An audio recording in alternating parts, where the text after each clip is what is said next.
Everyone, ಹೇಗಿದ್ದೀರಾ? ಎಲ್ಲರೂ ಚೆನ್ನಾಗಿದ್ದೀರಾ ಅಂತ ಅನ್ಕೋತೀನಿ.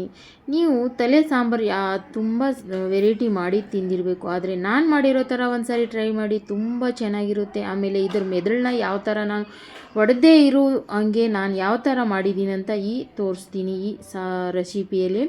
ಮೆದುಳನ್ನ ಯಾವಾಗಲೂ ನಾವು ಸಾಂಬಾರು ಜೊತೆ ಹಾಕಿ ಮಾಡಿದ್ರೆ ಇದು ಒಡ್ಕೊ ಹೋಗುತ್ತೆ, ಆಮೇಲೆ ಕೈಗೆ ಸಿಗೋದಿಲ್ಲ. ಈ ಉಂಡೆ ಥರ ನಾವು ಯಾವ ಥರ ಇದನ್ನು ಬೇಯಿಸ್ಕೋಬೇಕಂತ ಈ ವಿಡಿಯೋದಲ್ಲಿ ತೋರಿಸ್ತಾ ಇದ್ದೀನಿ. ಬನ್ನಿ ನಾವು ರೆಸಿಪಿನ ಶುರು ಮಾಡೋಣ. ಇಲ್ಲಿ ನಾನು ತಲೆ ಮಾಂಸನ ಚೆನ್ನಾಗಿ ತೊಳೆದು ಇಟ್ಕೊಂಡಿದ್ದೀನಿ. ಆಮೇಲೆ ಇದರ ಬ್ರೇನೂ ಸಪ್ರೇಟಾಗಿ ಇಟ್ಕೊಂಡು ಮಸಾಲೆಗೆ ನಾನು ಅರ್ಧ ಹೋಳು ಕಾಯಿನ ತೊಗೊಂಡಿದ್ದೀನಿ.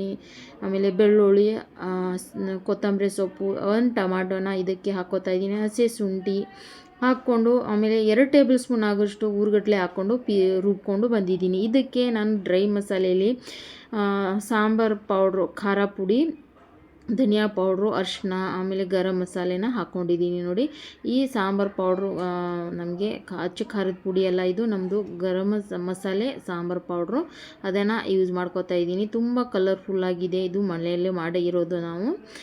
ಆಮೇಲೆ ಅದನ್ನು ಹಾಕ್ಕೊಂಡು ಫ್ರೈ ಆದಮೇಲೆ ರುಬ್ಕೊಂಡಿಟ್ಟಿರೋ ಮಸಾಲೆನ ಇದಕ್ಕೆ ಹಾಕಿ ಚೆನ್ನಾಗಿ ಇದನ್ನು ನಾವು ಬೇಯಿಸ್ಕೋಬೇಕು. ಇದರ ಹಸಿ ವಾಸನೆ ಹೋಗೋ ತನಕ ಇದನ್ನು ಬೇಯಿಸ್ಕೋಬೇಕು. ನಾನು ಊರುಗಡ್ಲೆ ಯಾಕೆ ಹಾಕಿದ್ದೀನಿ ಅಂದರೆ ಸ್ವಲ್ಪ ಸಾಂಬಾರು ಥಿಕ್ನೆಸ್ ಬರುತ್ತೆ, ತುಂಬ ಚೆನ್ನಾಗಿರುತ್ತೆ ಟೇಸ್ಟಿಯಾಗಿ. ಆಮೇಲೆ ಅದಕ್ಕೆ ನಾನು ತಲೆ ಮಾಂಸನ ಅದಕ್ಕೆ ಹಾಕ್ಕೋತಿದ್ದೀನಿ. ನೋಡಿ, ಹಾಕ್ಕೊಂಡು ಇದನ್ನು ಸ್ವಲ್ಪ ಹೊತ್ತು ಬೇಯಿಸಬೇಕು ಮಸಾಲೆಯಲ್ಲೇ. ನಾನು ಉಪ್ಪು ಹಾಕಿದ್ದೀನಿ, ರುಚಿಗೆ ತಕ್ಕಷ್ಟು ಹಾಕಿಬಿಟ್ಟು ಇದನ್ನು ಸ್ವಲ್ಪ ಮುಚ್ಚಿ ಬೇಯಿಸಬೇಕು. ಮಸಾಲೆ ಆಮೇಲೆ ಉಪ್ಪು, ಖಾರ ಎಲ್ಲ ಹಿಡ್ಕೊಳ್ಳುತ್ತೆ ಮಾಂಸ. ಆಮೇಲೆ ಬಿಸಿ ನೀರು ಹಾಕಬೇಕು. ಇದಕ್ಕೆ ಬಿಸಿ ನೀರು ಹಾಕಿಬಿಟ್ಟು 2 ವಿಜಿಲ್ ಆಗೋವರೆಗೂ ನಾವು ಬೇಯಿಸ್ಕೊಂಡ್ರೆ ಈ ಸಾಂಬಾರು ರೆಡಿ ಆಗುತ್ತೆ. ಇಲ್ಲಿ ನೋಡಿ, ಮೆದುಳನ್ನ ಆ ಲಾಸ್ಟಲ್ಲಿ ಹಾಕಿಬಿಟ್ಟು ಹಾಗೆ ಮುಚ್ಚಿಬಿಡಬೇಕು.